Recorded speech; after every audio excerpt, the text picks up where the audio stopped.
અમદાવાદમાં ભવ્ય તિરંગા યાત્રાનું આયોજન છે। ભારત પાકિસ્તાન વચ્ચે સીઝ ફાયર બાદ તિરંગા યાત્રાનું આયોજન છે। ભાજપના નેતાઓ અને ચૂંટાયેલા પ્રતિનિધિઓ ઉપસ્થિત છે। તિરંગા યાત્રામાં મુખ્યમંત્રી ભૂપેન્દ્ર પટેલ પણ ઉપસ્થિત રહેશે। તિરંગા યાત્રામાં વિવિધ એનજીઓ અને નાગરિકો પણ જોડાયા છે। વાડદથી સુભાષ બ્રિજ સુધી આ ભવ્ય તિરંગા યાત્રાનું આયોજન છે।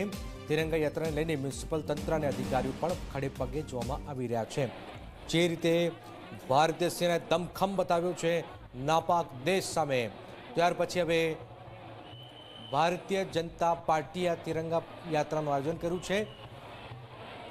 અર્પણ અમારી સાથે જોડાઈ ગઈ છે। અર્પણ, તિરંગા યાત્રાનું આયોજન છે, ક્યાંથી આ ક્યાં જઈ રહી છે તિરંગા યાત્રા, અને મુખ્યમંત્રી પણ ત્યાં ઉપસ્થિત રહેવાના છે, શું ખબર? અર્પણ,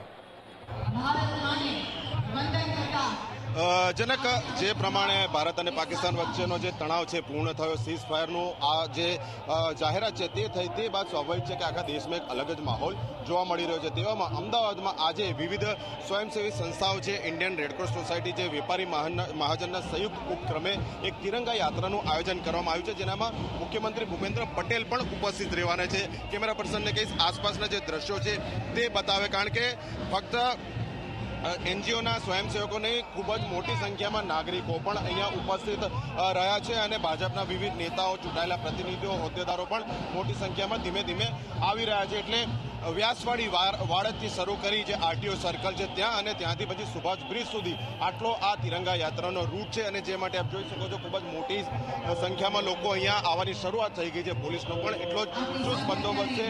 ઠેર ઠેર રાષ્ટ્રભક્તિના ગીતો વાગી રહ્યા છે, દેશભક્તિના ગીતો વાગી રહ્યા છે, અને ચારે તરફ જે લોકો આવી ચૂક્યા છે તેમના હાથમાં તિરંગા જોવા મળી રહ્યા છે। એટલે હાલમાં શહેર ભાજપ પ્રમુખ સાથે પણ આપણે વાત કરી, કારણ કે આજની તિરંગા યાત્રાને લઈને રાજકારણ પણ ગરમાયું છે, કારણ કે કોંગ્રેસે આરોપ લગાવ્યા કે કામગીરી સૈન્યએ કરી છે, ભારતીય સુરક્ષા દળોએ કર્યું છે, પરંતુ ભાજપ પોતાનો મતનું રાજકારણ આ તિરંગા યાત્રાને લઈને કરી રહ્યું છે, જેની સામે શહેર ભાજપ પ્રમુખે પણ કોંગ્રેસને વળતો પ્રહાર આપી જવાબ આપ્યો છે કે આ દેશભક્તિનો સમય છે, નહીં કે રાજકારણ કરવાનો। આ સ્વયંસેવકો, સ્વયંસેવી સંસ્થાઓ દ્વારા આયોજિત જે તિરંગા યાત્રા છે તે છે, તો કોંગ્રેસને પણ તેમને આમંત્રણ આપ્યું છે, હજી પણ સમય છે કે તેઓ આવી જાય, આવી ચેલેન્જ પણ તેમને કરી છે। એટલે સ્વાભાવિક છે કે વિષય એટલો ગંભીર છે ને તેની સાથે રાજકારણ થાય એ ચોક્કસ છે, પરંતુ હવે મુખ્યમંત્રી અહીંયા લગભગ અડધો કલાક પછી આવશે ને તે સાથે તે યાત્રામાં જોડાશે, અને સુભાષ બ્રિજ સુધી તેઓ પગપાળા પણ ચાલી શકે છે, અને તેમના વિકલ્પ તરીકે કારની પણ વ્યવસ્થા રાખવામાં આવી છે। જનક, બિલકુલ બિલકુલ, આપની પાસે આવીશું। પણ આભાર આપનો।